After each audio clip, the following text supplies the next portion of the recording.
اور پھر اس لڑائی کا نتیجہ اللہ کے حوالے کریں. بالکل, یعنی جب اسٹینڈنگ پوزیشن ہے تو بھرپور ہونی چاہیے. آپ اپنا حق ویسے جب چھوڑنا چاہتے نہیں تو کیوں چھوڑ رہے ہیں؟ بالکل ٹھیک ہے.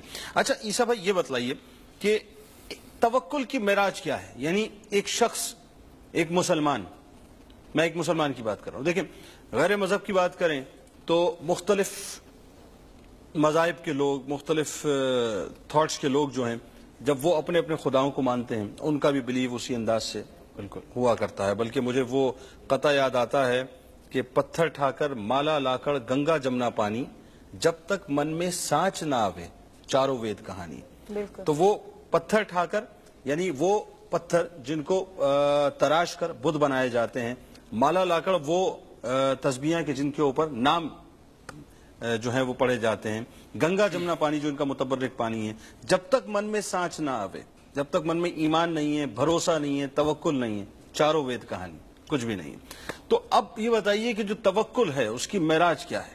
دیکھیں سب سے پہلی بات, جیسے آپ نے کہا کہ جی ہندو پڑھتے ہیں, عیسائی پڑھتے ہیں, میں اس پہ تھوڑا سا کلام یہ کروں گا کہ اللہ سبحانہ و تعالی, ہم جو سورہ فاتحہ پڑھتے ہیں کہ رب العالمین, تو اللہ سب کا رب ہے. اب اس کے بندے اس کا انکار کرتے ہیں تو یہ بندوں کا مسئلہ ہے, اللہ پھر بھی رزق دے گا کیونکہ دینے والا وہی ہے. دوسری جو آپ نے بات کی اسباب کے اوپر, اس سے پہلے آپ کے سوال کے جواب کے اوپر, کہ حدیث ترمیزی کی میں آپ کو بتا رہا ہوں کہ آپ نبی کریم صلی اللہ علیہ وآلہ وسلم کے پاس ایک صحابی آئے تو وہ اونٹنی اپنی کھلی چھوڑا ہے. تو آپ یا رسول اللہ صلی اللہ علیہ وسلم نے پوچھا کہ آپ نے اونٹنی کو کیسے چھوڑ دیا؟ تو بولا یا رسول اللہ صلی اللہ علیہ وسلم میں نے باہر چھوڑ دیا ہے. تو بولا پہلے جا کر اس کو باندھ اور پھر اللہ پر بھروسہ کر. بالکل ٹھیک ہے. تو اس کا مطلب پتہ یہ چلا کہ اسباب تھے وہ, اور یعنی وہ اختیار, جیسے ہماری بہن نے کہا وکیل کرنا چاہیے نہیں کرنا چاہیے, تو ہمیں یہ چیزیں ملتی ہیں کہ اگر سچویشن ہے تو آپ بالکل کریں. دوسرا جو آپ نے کہا معراج کیا ہے, دیکھیں انبیاء کی سنت اور آپ نبی کریم صلی اللہ علیہ وآلہ وسلم کے فرمان میں ہی ہماری شفا ہے. ٹھیک ہے. اور معراج ایمان کی یہی ہے کہ سب سے پہلے کہ اللہ کے اوپر توکل انسان کی اس لیول کی ہو کہ اگر وہ کوئی بھی کام کر رہا ہو جسے شریعت نے حلال کہا ہو تو اس کام کے لیے وہ اپنے قدم بڑھائے اور یہ بھروسہ لے کر جائے کہ میں جس کام سے جا رہا ہوں اللہ یہ میرا کر دے گا. تو یہ ایک معراج ہوتی ہے لیکن کام شرعی ہو. بلکہ مجھے ایک اور مثال یاد آ رہی ہے, بہت ایس ایم ایس سی سرکولیٹ ہوئے کہ توکل اگر سیکھنا ہے تو پرندوں سے سیکھو. بالکل. یہ خالی پپوٹے وہ اڑتے ہیں اور رات کو جو ہے ان کے پپوٹے بھرے ہوئے ہوتے ہیں. یہ حضرت عمر فاروق سے روایت ہے. انہوں نے فرمایا کہ توکل سیکھنا ہے تو پرندوں سے سیکھو کہ بھوکے پیٹ جاتے ہیں اور شام کو سیر ہو کر آتے ہیں, ان کے پوٹے بالکل خالی ہوتے ہیں اور وہ اللہ کے بھروسے پہ جاتے ہیں. اللہ کے بھروسے پہ جاتے ہیں. نازیہ ہمارے ساتھ فیصل آباد سے موجود ہیں. السلام علیکم. السلام علیکم. کال شاید ڈراپ ہو گئی. تو جناب افطار کی تیاریاں آپ کرتے رہیں, توکل پہ گفتگو سنتے رہیں, آپ سے ملاقات ہوتی ہے.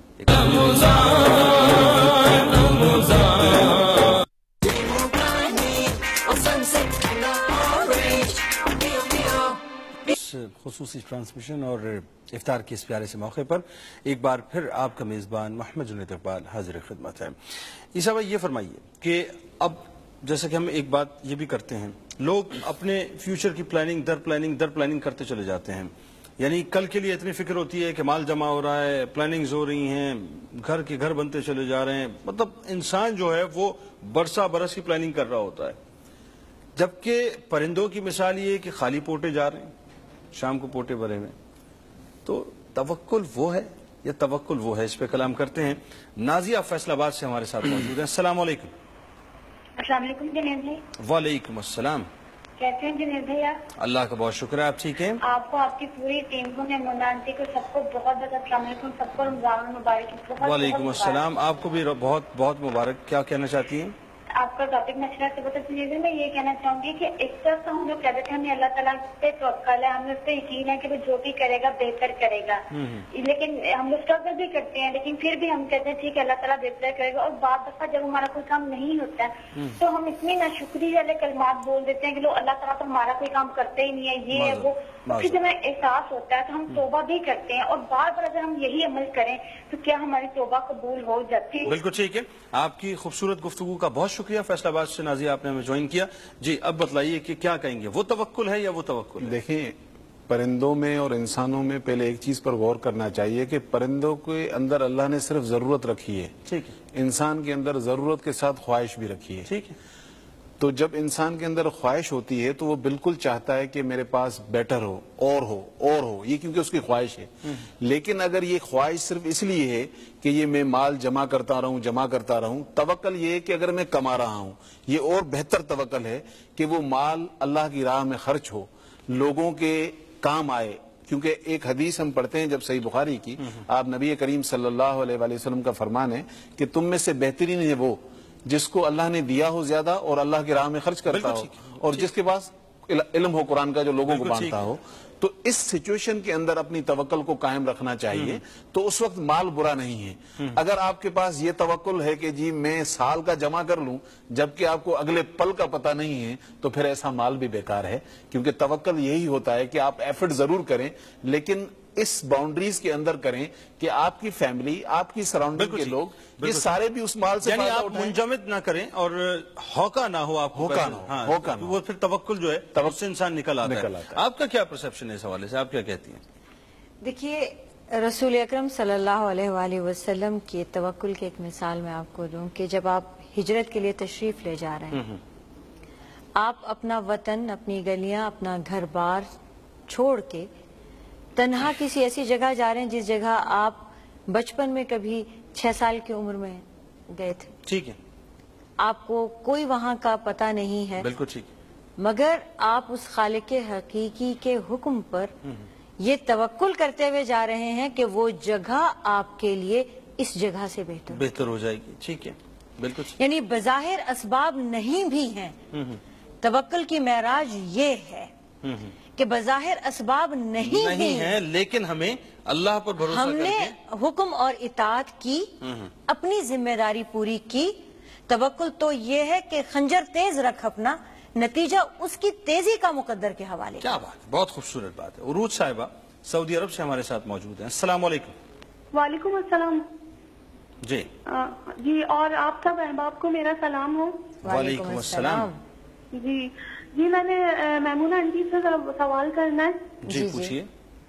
جی ہلو، السلام علیکم. وعلیکم السلام ورحمۃ اللہ. جی میمونہ آنٹی، میرا یہ سوال ہے کہ مطلب میں بھی جو ہے نا اسلامک اسٹڈیز پڑھ رہی ہوں اور فقہ یہ جو سبجیکٹس ہوتے ہیں تو میں بھی ٹیچر رہ چکی ہوں. تو آپ مطلب میں آپ سے پوچھنا چاہ رہی ہوں، آپ بھی ٹیچر ہیں، ایز اے ٹیچر جو ہے میں کیسے مطلب پرفیکٹ بن سکتی ہوں؟ کیونکہ جب میں جب گئی تو میرا بس یہ تھا کہ میں آنیسٹلی جو ہے نا جیسے قرآن پاک، عربک، اسلامک سبجیکٹ پڑھاؤں مطلب اسٹوڈینٹس کو. تو میرے اسٹوڈینٹس تو مجھ سے بہت خوش تھے، انہیں اتنی معلومات ہوتی مجھ سے.